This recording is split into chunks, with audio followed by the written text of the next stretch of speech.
긴 코로나 팬데믹 기간이 이제 가라앉고 있는 이 즈음에 어려운 시기를 함께 지내오신 교직원 선생님들 만나서 반갑습니다. 마스크를 다 쓰고 계셔가지고 이제는 보시던 분인지 안 보시던 분인지 잘 모르겠습니다. 하여튼 건강하게 만날 수 있게 돼서 반갑습니다.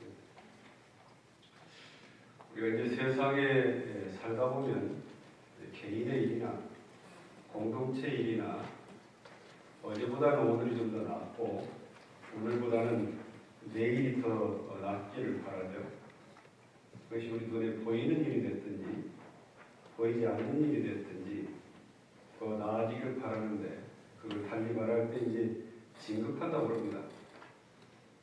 교직원 선생님들께서도 이 학교에 2년을 맺은 이후로 책임과 관련된 진급이 되시겠지만 그 긴 세월을 같이 함께 지내시면서 아이들이 세월이 지나면 키가 크듯이 우리 마음도 그렇게 더 커지고 진급이 되는 그런 공덕이 이루어지면 좋을 것 같습니다. 우리가 2년 된 이 대학에서 근무할 때 우리가 뭐 하나 하고 혹시 밖에서 만난 인연들이 물어보실 텐데 그거를 핵심 키워드로 말한다면 마음 공부와 감사 생활한다 이렇게 말씀하셔도 될 것 같습니다. 둥그신 법신불 이론상 부처님을 우리가 모시는 그리고 채받고 본받고 하는 길을 마음 공부라고 한다면 앞에 우리가 우러르고 공경하고 또 만나는 사람들이 같은 마음으로 또 불공하는 마음은 감사 생활로 말할 수가 있을 것 같습니다. 이론상 선물 우리가 독송하실 때 진급이 되고 은혜는 입을지언정 강급이 되고 해독은 입지 아니하기로서 그렇게 독송을 하시죠. 그래서 우리가 마음 공부를 해서 진급이 되는 것은 상근기, 하근기에서 중근기를 지나서 상근기로 가자는 것이고 감사 생활을 잘 하게 되면 그에 의해서 우연자의 나에게 도움을 주고 내가 하는 일을 도와주고 하는 일들이 생기게 됩니다. 이론에 최선에 합한다는 일이 다른 일이 아니라 마음 공부로 내가 어떤 일을 당하든지 그에 부속되지 않고 마음을 자유롭게 쓰는 경지를 잃어서 마음의 최선을 합한다고 할 것 같고 이런 법신불 부처님의 위력을 얻는다는 것은 내가 의도했든 의도하지 않았든 내가 하는 일마다 만나는 인연마다 나를 도와주고 그런 일들이 끊임없이 이어지는 것이어서 일련의 위력을 얻는다고 봐도 될 것 같습니다. 우리가 참되게 눈에 보이는 이 진급이 아니고 참되게 우리 마음으로 또 만나는 인연마다 진급이 되는 길은 어떤 길이 있을까 하는 말씀을 오늘 로마품 24장 본문에 의지를 해서 같이 생각을 해보도록 하겠습니다. 대종사께서 말씀하시기를 진급기에 있는 사람은 심성이 온유 선량하다 그러셨고 늘 하심을 주장해서 마음을 내려놓는 그 마음을 주장을 해서 남을 높이고 배우기를 좋아하고 또 특히 진리를 믿고 수행을 하는 데 노력을 하며 남 잘 되는 것을 좋아하고 무슨 방면으로든지 약한 사람을 도와준다. 그렇게 크게 5가지 말씀으로 우리에게 전해주셨습니다. 심성이 온유 선량해서 여러 사람에게 해를 끼치지 않고 대하는 사람마다 늘 화한다 그랬지 않습니까? 결국은 자리이타 내가 가진 것을 다른 사람과 함께 공유해서 서로 이익이 되게 하는 삶, 또 우리의 관계가 서로 살리고 서로 화합하는 상생상화로 가는 길, 그런 길 가는 사람이 온유 선량한 사람이다 그렇게 얘기를 할 수가 있겠죠. 우리가 이제 세월이 지나다 보면 한 생을 마치고 사람이 생을 마쳤을 때 영혼을 위로하기 위해서 그분을 찾으러 가지 않습니까? 모에 앉아있는 분들이 이야기를 하는 게 두 부류가 있어요. 하나는 아까운 사람 같다. 또 하나는 그 말을 들어서는 안 되겠지만 잘 갔다. 두 가지겠죠. 내가 한 생을 살고 내가 한 일을 사람들이 나를 보러 왔는데 내 뒤에다 대고 어떤 말을 듣고 싶으십니까? 아까운 사람 같다 그 말 듣고 싶겠죠. 잘 갔다 하는 말 듣고 싶으나 안 했어요. 한 생을 온유 선량하게 살면 우리 생 뒤에 나에게 향하는 말이 아까운 사람 같다 그 말을 들을 수가 있을 것 같습니다. 어느 절에 노스님이 어린 동자승에게 사하촌 절 아래 이제 마을에 할머니 보살이 돌아가셨다니 갔다 와봐라. 그 할머니 극락 갔나 지옥 갔나 와봐라. 스님같이 도를 깨친 사람이나 알지 제가 어떻게 극락 갔나 지옥 갔는지 압니까? 하여튼 가봐라. 절에서 못 먹던 것을 잔뜩 먹고 이제 동네 사람들 하는 얘기를 주워 듣고 동네 사람들이 뭐라고 하느냐? 아까운 사람 같다대요. 그 사람 극락 갔겠다 그랬다. 우리 그런 말씀을 듣도록 생을 잘 살아가면 좋겠습니다. 그 다음 이제 하심을 주장을 해서 남을 높이고 배우기를 좋아한다고 했거든요. 아이들 시소 타는 걸 보면 말이죠. 무거운 쪽 사람 있는 쪽으로 이렇게 기울지 않습니까? 하심이란 것은 원래 이제 불기 하심을 줄인 말인데 마음을 굽혀서 나를 낮춰서 상대를 높인다 그런 의미거든요. 우리 체중이 무거우면 당연히 체중이 가면 사람도 올리고 내가 내려갈 텐데 자 그러면 마음이 진중하고 마음이 무겁다 하는 의미는 어떤 겁니까? 이게 결국은 내가 마음을 내려놓는 마음의 힘이 큰 경우를 일어나서 그럴 수 있을 것 같습니다. 서로 상대에게 살아갈 때 내가 하심 물론 내가 나은 상황이 있음에도 불구하고 나를 낮출 수 있는 힘은 어떤 힘이냐? 내 마음을 비우는 그런 힘이 더 진중하게 있느냐? 그런 표준이 될 수 있을 것 같습니다. 그렇게 이제 겸손하게 살아가면 나의 겸손이 드러내지 않지만 그게 상대가 이렇게 올라가지만 그 공덕은 보이지 않게 더 깊게 드러날 수 있을 거라고 했습니다. 정산용사께서 법문을 하셨거든요. 마음을 비워라. 마음을 허공같이 비면 이 윤회의 수레바퀴를 자력의 힘으로 벗어날 수가 있다. 이렇게 말씀을 했습니다. 그래서 마음을 비우면 우리가 어딘가에 묶여서 그 묶인 수레바퀴 속에서 힘들게 살아가는 것을 벗어날 수 있다. 그 말씀이거든요. 결국은 하심하는 마음이 그런 힘을 얻었다 말씀하시고 혹 누구에게 은혜를 줬다 할지 베풀었다 하지 않으면 그 베풀었다는 것 상이 남아있으면 그게 하심이 잘 안 된 거다 이렇게 또 말씀을 하셨습니다. 세 번째로 진리를 믿고 수행하는 데 노력하라. 진리란 말이 좀 어렵죠? 진리는 다른 게 아니거든요. 우리는 진리 속에서 태어나서 진리 속에서 살다가 진리 속에 죽고 다시 진리 속에서 태어나는 그게 진리입니다. 우리 한 생을 나의 삶세를 나와 항상 함께 나를 살펴주는 그 모든 걸 총칭해서 진리라고 생각을 하시면 됩니다. 그러니까 진리 공부를 어떻게 할 거냐면 오불에서 말씀하신 사막 공부가 가장 큰 가르침이죠. 나의 본래 마음을 알아서 그 본래 마음의 힘을 얻어서 마음의 자유를 얻는 정신 수양을 하고 늘 대하는 일마다 당하는 이치마다 그 지혜를 얻는 사리 연구를 잘하고 선업을 지어가는 작업 취사를 잘하는 그 공부를 이어서 사막 공부라고 합니다. 그 진리 공부는 사막 공부고 사막 공부는 마음 공부거든요.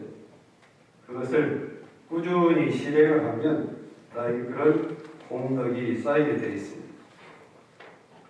대산종사 때 우리 예비 교무들이 왔습니다.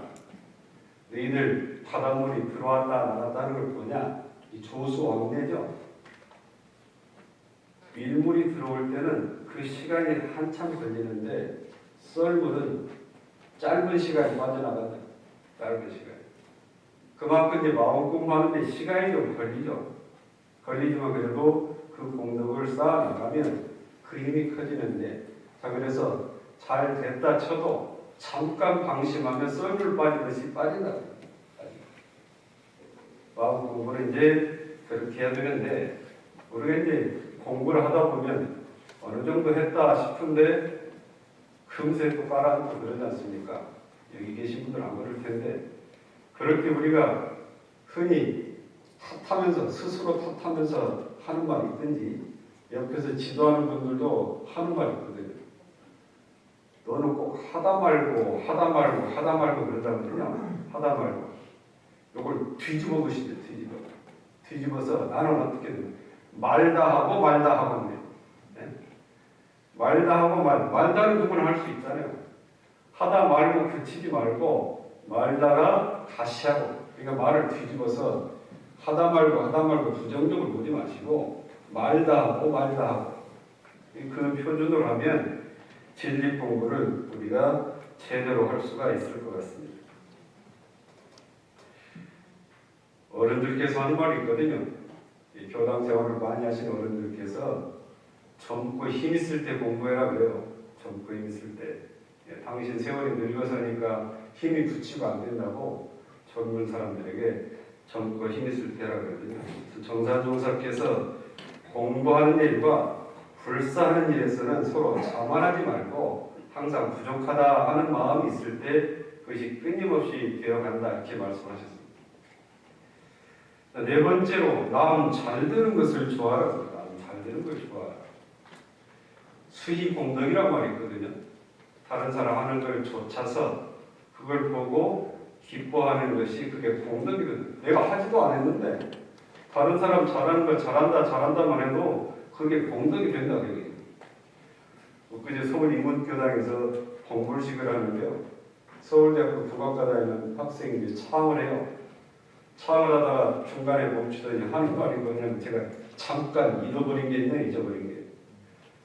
저 할 때 추임새 좀 넣어주세요. 왜 그런 줄 아세요? 노래를 시작을 했는데 추임새를 안 넣으면 노래 흥이 안 나는 거예요. 흥이 안 나요. 추임새 어떻게 하는지 아시죠? 예, 그래. 그러니까 그때부터 이제 노래를 시작하는데 다시 추임새를 올리니까 같이 흥이 나는 거예요. 같이 흥이 나는 거예요. 이 남 잘 되는 것을 좋아해라. 좋아요. 그래서 이제 우리가 이제 흔히 별칭을 붙일 때 남 잘하는데 좋다 그러면 그 사람 좋다보살 그럽니다. 예. 좋다보살이 돼야지 싫다 악마가 되면 안 되겠죠. 예.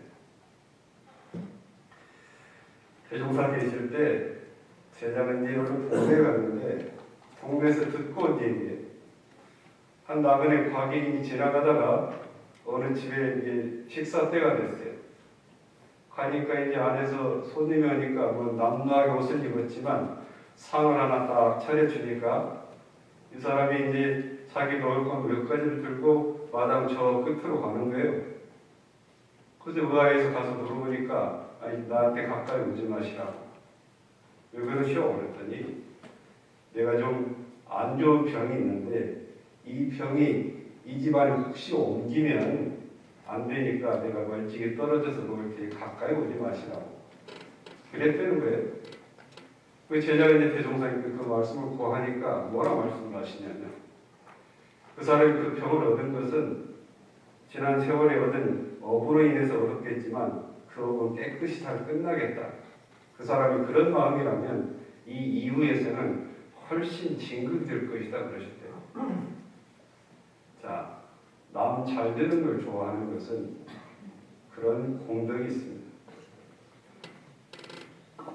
마지막으로 무슨 방면으로든지 약한 사람을 잘 도와주고 북돋아주라고 했습니다. 약한 사람을. 근기가 마음 공부하는 정도가 나보다 못한 사람은 또는 나 이상으로 되기로 끌어올려주는 일. 우리 교수님들은 그 일이 큰일이잖아요. 우리 학생들 못하면 그대로 예방쳐두진 않지 않습니까? 하여튼 어쩌든지 키워 올리려고 하는 일이잖아요. 일전에 제가 이제 정년 퇴임식에 한번 참석을 했는데요.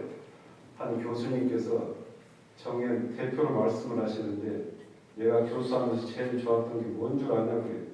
자중들이 아무 말도 못하니까 해마다 20살짜리가 들어와서 제일 행복했대요. 학교에 해마다 당신은 한 살 한 살 먹어가는데 해마다 20살짜리가 입학에 들어오니까 좋다. 그 마음이 이제 그분은 4년 동안 학생들을 잘 키우는 마음이 있었겠죠. 또 어떤 수용품이 있으면 내가 자족하는 정도만 갖고 나눠주라 그래요. 나눠주라. 원불교 가르침에도 이제 타자녀 교육이라고 있거든요.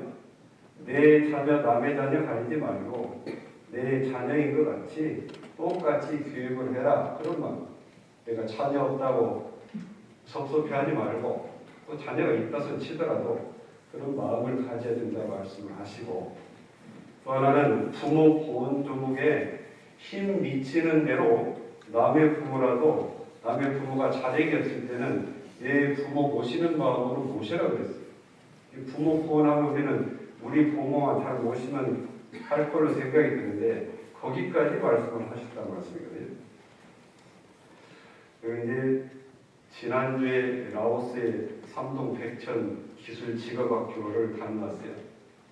원불교님이 해외에 24개국에 나가 있는데 동남아, 아프리카 이쪽은 저희들이 주로 이제 도와주는 쪽으로 활동을 하고 이제 선진국에서 주로 교화 활동이 주관되는데 이전까지는 유치원, 어린이 이런 정도 교육기관만 설립해서 했는데 처음으로 이제 고등학교를 졸업한 학생을 대상으로 학교를 설립을 한 겁니다. 라오스가 우리나라 아마 한국전쟁 직후에 세계 최빈국일 때 2인당 GNP가 그 정도 상황이 좀 되는 것 같습니다. 거기 이제 김영덕 교수님이 10년 동안 계시면서 그렇게 일구 오셨는데 그분은 주소일령 항상 어찌하면 저 사람들이 더 잘 살게 할 거냐 그 뜻이 있어요. 그래서 학교 이렇게 세운 거거든요. 결국은 그 사람들이 자력을 얻어서 그 나라도 잘 살 수 있게 도와주자는 그런 약한 사람을 돕는 그런 마음이 항상 내재됩니다. 조선 후기에 유재건이라는 사람이 이향 경문록이라는 책을 썼어요. 40일자 향리학 책. 이게 시골을 구석구석 다니면서 좋은 이야기를 담아가지고 견문록이라고 묶었는데 거기에 호조 설인 김수팽이라는 사람 얘기가 실려 있습니다. 호조는 요즘 얘기하면 법무부 정도 되겠죠. 법무부 고위 공무원인 것 같습니다. 이 사람 이제 자기 아우도 역시 고위 공무원인데 아우 집에 갔는데 마당에 이제 이 뭡니까 항아리가 쫙 깔려 있어요. 뚜껑을 열어보니까 이 검푸른 빛이 있는 여러 가지 색깔 빛이 있는 항아리가 쭉 묻어서 있는 거예요. 아우를 불러서 자네 이게 뭔가? 아우가 제 집사람이 정여법을 합니다. 요즘 얘기는 염색인가 봐요. 정여법을 합니다. 형님이 화를 벌컥 내면서 야, 이 사람아 이렇게 나라에서 큰 녹을 받고 있는 우리가 저걸 하면 저 없는 사람들은 어떻게 살아난 거냐 하나를 다 깨버렸대요. 마당에 하나를. 약한 사람을 돕는 것도 진급하는 길이다. 본문에 나온 5가지 진급하는 사람이 갖는 이 5가지 마음을 가져서 세월이 지나면 우리가 맡고 있는 그 책임에 대해서 진급을 하겠지만 그의 상황에서 적어도 이 종립학교에 사는 우리는 퇴직 할 때쯤은 우리 마음도 아주 진급하는 그런 마음이 힘을 얻고 그래서 늘 만나는 인연만 하는 일마다 은혜를 입고 사는 그런 좋은 선녀들이 됐으면 좋겠습니다. 감사합니다.